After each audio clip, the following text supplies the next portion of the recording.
Sahabat Suara Tepian, kami beruntung juga berjumpa dengan Irma Huta Barat. Dia seorang public figure, mantan presenter, aktivis, Pendiri dan KPK. pendiri KPK. Saat ini Penting punya YouTube Inang. Horas ya? Inang. Horas Inang. Inang. Mau lihat itu? Inang. Atau Panggil Inang Inang lah, biar orang tahu karena semua orang Aku, panggil oke. bunda, bunda, bunda Baik, gitu. baik, Inang. Jangan panggil saya bunda, panggil saya Inang. Tapi pantas Bahasa saya Batak. anaknya ya. Oh, Horas Inang. Horas Inang Irma. Horas. Terima kasih waktunya. Ini kami dari Suara Tepian ingin minta semacam pencerahan dari Inang. Kenapa Inang Irma begitu kekeh ngotot terus mengawal? Apakah karena faktor marga sama-sama Huta Barat, Iya. Yosua almarhum, gitu? Nomor satu karena Huta Barat Oke. ya kan. Itu kalau kata Opung Neson makuling mudar. Jadi darah saya sama darahnya Joshua dan sejarahnya semua Huta Barat itu sama ya kan. Ya. Lalu saya juga sebagai seorang ibu pada waktu itu Punguan Huta Barat telepon, saya bikin acara itu doa untuk Joshua 3000 lilin pada hari ke-30 karena pada waktu 1 bulan itu belum ada yang jadi tersangka. Malam sebelumnya baru Ferdi Sambo dibawa ke Makobrimob tapi belum dijadikan tersangka. Itu tanggal 8 Agustus ya kan, 30 harinya. Lalu 10 hari kemudian 40 hari kebetulan pada hari yang sama itu saya diajak sama Ito Kamarudin dan waktu itu ada Opung Nelson sama Pak Tua Martin pergi kita ke Jambi untuk urus surat kuasa yang kedua. Harusnya menginap tapi akhirnya kita kembali ke Jakarta sore harinya untuk 40 hari. Nah, ternyata animo masyarakat itu bukan hanya urusan orang Batak saja. Kalau menurut saya ini jadi urusan kemanusiaan. Jadi matinya Joshua ini mengumpulkan begitu banyak orang baik, begitu banyak orang yang ingin ikut menegakkan kebenaran dan keadilan. Juga kasus ini setelah dilaporkan oleh Kamarudin Simanjuntak dan teman-teman, maka menjadi pembuka mata bagi banyak orang betapa bobroknya sistem yang namanya code of silence di kepolisian.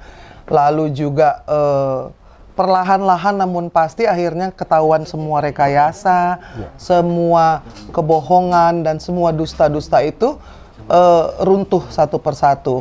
Nah, kita tahu bahwa urusan ini tidak sesederhana yang terlihat, ya kan? Jadi yang dilihat oleh pemirsa, apakah di TV, di YouTube maupun di koran, itu hanya surface fasadnya saja. Di belakangnya itu begitu banyak peristiwa, begitu banyak kejadian yang menimbulkan tanda tanya. Nah, saya berusaha untuk menjawab tanda tanya itu.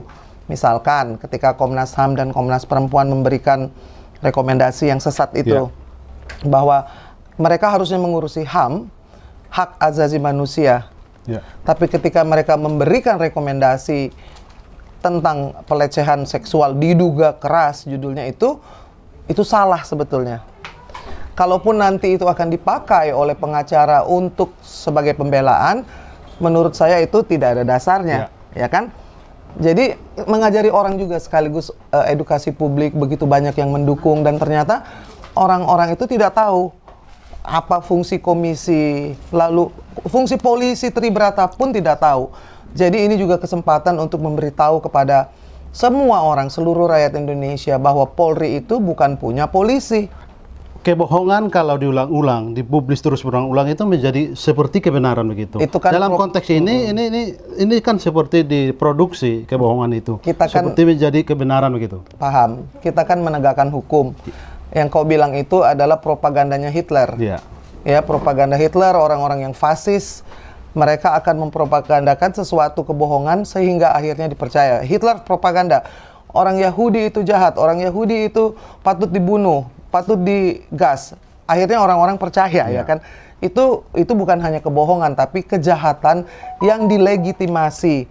Nah, jangan sampai hal yang sama terjadi, karena itu kemungkinan besar bisa jika tidak dikawal. Publik atau netizen ketika menonton waktu Joshua Huta Barat di wisuda, dia sudah meninggal bersama ayahnya dan Inang Irma ikut hadir di wisuda itu.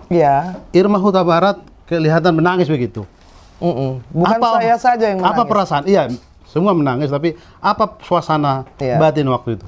Suasana batinnya itu luar biasa karena satu gedung itu menangis semua, ya kan. Terus juga di saat yang sama saya merasakan bagaimana seperti seorang ibu ya, sudah mati dia masih datang berkahnya, masih datang semua yang dia lakukan sebelum kematiannya itu diterima. Bayangkanlah kau bagaimana menerima ijazah ketika kau sudah menguburkan anakmu. Jadi perasaan itu tuh perasaan batin, suasana batin yang tidak pernah saya alami seumur hidup.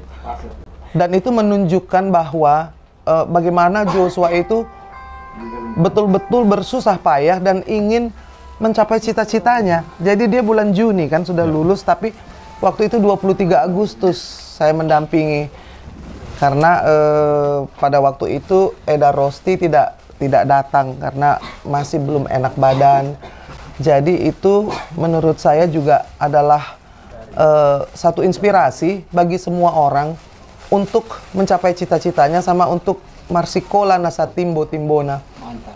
Sampai dia sudah dikubur pun diberikannya ijazahnya yang bisa menjadi pelajaran bagi semua anak-anak muda, orang-orang Batak, bahwa tidak ada alasan untuk tidak bersekolah setinggi-tingginya, tidak ada alasan untuk tidak menggapai apa yang diinginkan gitu. Dan itu penting, kalau menurut Joshua penting, berarti itu dia padahal sudah dapat pekerjaan kan, sudah jadi polisi, sudah menjadi ajudan, tapi mau sekolah lagi dia, mau sekolah lagi dia. Jadi itu kalau saya sih sebagai simbol bahwa apapun yang terjadi, saya akan capai cita-citanya. Inang tadi sebut bahwa tata hukum kita ini belum maksimal menegakkan hukum begitu. Dalam perkara ini kan yang berperkara walaupun oknum polisi, tapi kan ini kan suasana yang agak sulit dihadapi, belum pernah sebelumnya di Indonesia melawan bintang 2 begitu ya. Pertanyaannya berikut, Ibu Inang Irma, bagaimana semangat dari keluarga mengawal perkara ini, karena ini memang rentetannya akan panjang begitu? Kau lihatlah sendiri, ya kan, itu tante-tantenya yang serikandi-serikandi dari Sungai Bahar itu luar biasa semangatnya. Mereka tidak memikirkan waktu, uang, tenaga. Lalu juga ada pemuda Batak Bersatu, ada Horas Bangso Batak, ada serikandi-serikandi Indonesia Bersatu yang semua meluangkan waktu dan akhirnya ikut mengawal karena melihat semangat dari mereka-mereka ini yang dari awal membuka dan menguak tabir itu. Jadi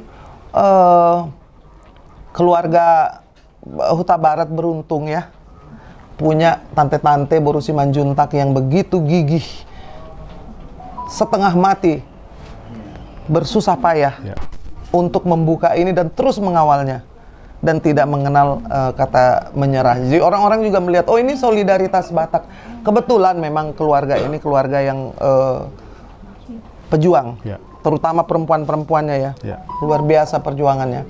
Inang, apa pesan atau harapannya agar kita semua yang mengikuti perkara ini, agar karena di tangan hakim lah dan jaksa penuntut lah perkara ini gitu. Ya.